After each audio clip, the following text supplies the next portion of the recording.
Hello, so welcome to the garden where we are in Yateley. I'm transforming the whole of the back garden.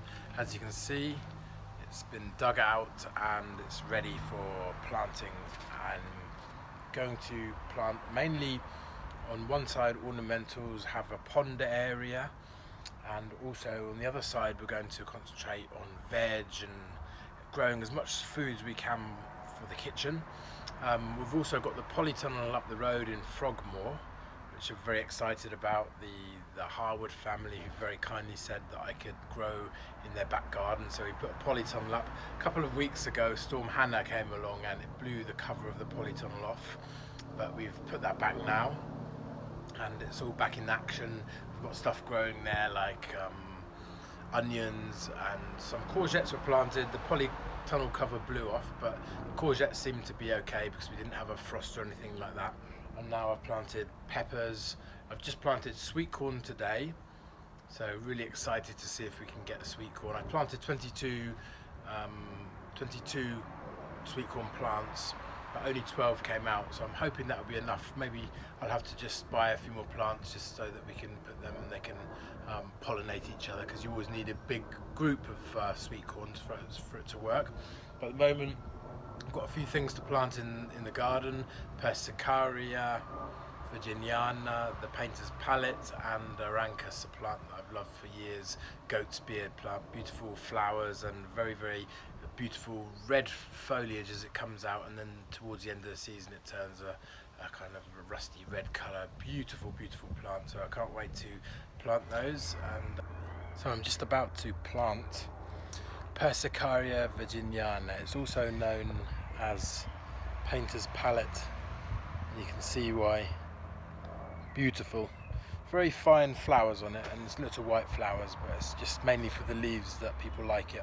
I remember getting it from a gardener years ago because I moved to Wales for 13 years and I've just recently come back, or to Hampshire really, but right on the border of Hampshire, Surrey and Berkshire. I used to live in Crowthorne many years ago, and I used to know this gardener in Eversley called Peter Trenier, and he used to have a garden full of delights for gardeners who'd go there and buy bonsais or all different kinds of species of perennial trees, all kinds of things. His garden was very unique. You don't find a lot of people who have such a magical garden full of greenhouses and polytunnels and all little wonders that you'll find if you can spend a couple of hours exploring. Sadly he's gone now, but Peter Trenier, he was a man I got many plants from over the years. Pinus aristata, the bristlecone pine, and this Aranchus is also one of the ones I'd got from him, although not the original. But this Persicaria that I have is actually from the originals that I got from Peter probably 15 years ago, I'd say. But they've been kept going with cuttings and splitting plants, and what I'm going to do now is split the plants. So I've got probably 2 or 3. I'll see when we get to it in a minute how many plants we can actually get out of them. So I'm going to split the Persicaria Virginiana, the painter's palette. Beautiful leaves and that. I'm going to split that. I think I'll be able to split it into 2 at least. So there we go. We're going to have 2 really great plants out of that. I'll show you now. I've put aside quite a sharp kitchen knife, especially for my splitting of plants, because it does the job very well. It's quite sharp. It won't get used in the kitchen again. And there we go. We've got 2 great plants out of that. But I think there's a possibility, actually, well, there's definitely a possibility of having some cuttings off that. So I'll take these cuttings. What I'll do, as I always do with cuttings, strip the bottom leaves off. And you usually strip the top leaves off, but it's not a very big one, that. So what I'll do is I'll just rip one of those leaves off. You think, well, that's going to do a lot of damage, but I'll put that straight into water, and this stops water retention in the cutting, so all the energy will be put into making a new root. As long as I get that in water very quickly, immediately. And then I have one here that actually looks like it could be split again, so we're going to get 3 plants out of this. There we go, splitting really well. So you've got 1, 2, a few cuttings, and then this is the one I'm going to plant right now. Okay, so 2 of those Sequoia Virginiana painter's palettes are going to go into pots, so 2 new plants, and then one of them is going to go into the ground, which I'll show you in a minute. But now we have to split the Aranchus, the goat's beard. And this is a plant I've had for years, and I've split and split and split, probably about 20 times altogether. But I've got to be very careful not to damage, the root in this one, because I think I'm just going to get 2 plants out of this. Yeah, just 2 nice strong plants with strong roots. There we go. And one of them is going to go into a pot so I can carry on multiplying it, and the other one will be put into the ground shortly, and I'm about to show you in the next few minutes what it looks like all planted up. So this is the back bed. It's already got the acer and all the quartz that I've been carrying around for years. Now I'm going to put my Aranchus in. I've already got a beautiful euphorbia there, and there's a heuchera there. Everything's going to look beautiful once it's in. This area with the brick around it will be the area that I'm going to do the top level pond, which will then have a waterfall flowing down here and then into the 2 levels of the pond. The bigger level down there where the fish will be swimming around, and then this area up here will be where I put some pond plants, and I'm going to cap it all, take the horrible concrete top off that wall and then cap it with a nice wood and have a wood top all along the pond. But at the moment, just concentrating in getting this Aranchus in. So here we are, we have the Aranchus, the Persicaria painter's palette, and the euphorbia there that's already in. I'll just give them a really good water and wish them good luck.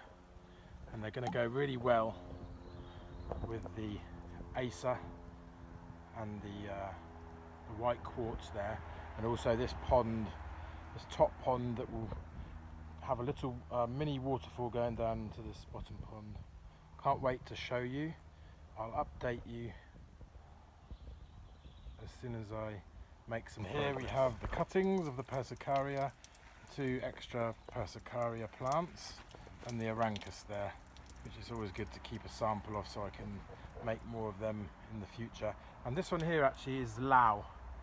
Not as many of the Lao seedlings came up as I thought. So not as many of the Lao seedlings actually came up. I had about 30 seeds and I've only got about 5 plants now. They're doing all right. They're starting just to take off, so I hope that I get a load of Lao this year anyway, and growing them for Sheish last year directly for his restaurant, being involved actually growing food for the restaurant, aubergines and Lao and peppers and chilies, all kinds of things. It was a great experience there with Sheish when I was in West Wales.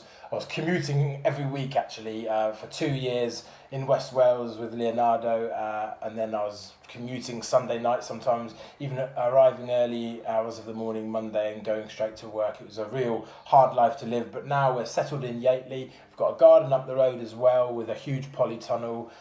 Very good friends of mine, the Harwoods, who I've known for 25 years or more, and I'm growing so many veg there. We had a bit of a setback a couple of weeks ago when Storm Hannah blew the cover off the polytunnel, and all I had really planted at the time in there was red onions and some courgettes, but the courgettes seem to have survived okay, and we haven't had any really cold weather since. So now the cover's back on, it's secured, pegged in, and it's all go in that other garden as well. I've just planted some sweet corn today, potatoes yesterday, peppers as well. I'm going to plant so much. We've got raspberries, we've got strawberries in this garden, and we've got so much coriander to come, lettuce, loads of pepper plants, loads of tomato plants. So we hope it's going to be a fantastic season. It's only our first season, so we're establishing ourselves, and then I can imagine next year it's going to be a lot easier with everything already in place for us to grow. This year has been so busy trying to get the customers,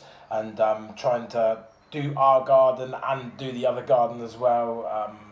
I'm building my muscles really well, and I'm working very hard. Sometimes I want to have a rest after I've finished work, and I just want to also get on with the garden, so I end up doing an hour digging or something like that, and we're progressing really well with things. It's very exciting. Get excited at this time of year. May is when you can just put everything outside, and chances of frost is very slim now. So good luck with your gardening, and we'll give you an update with what's going on and how things are looking. Great to plant those plants out today, the Aranchus and the painter's palette, Sequoia Virginiana. Beautiful, a favourite of mine. Those leaves are just beautiful, but I'll show you more as we progress in the back garden, which will be ornamental partly, and loads of veg, loads of stuff that we can put straight into the kitchen. I think we might even get involved with showing how we cook some of these dishes that we eat every day, when we do start to pull in all the fruits from the garden and the veg and all the wonderful things that we're going to get. So we'll get back to you very soon with what's going on. Thank you.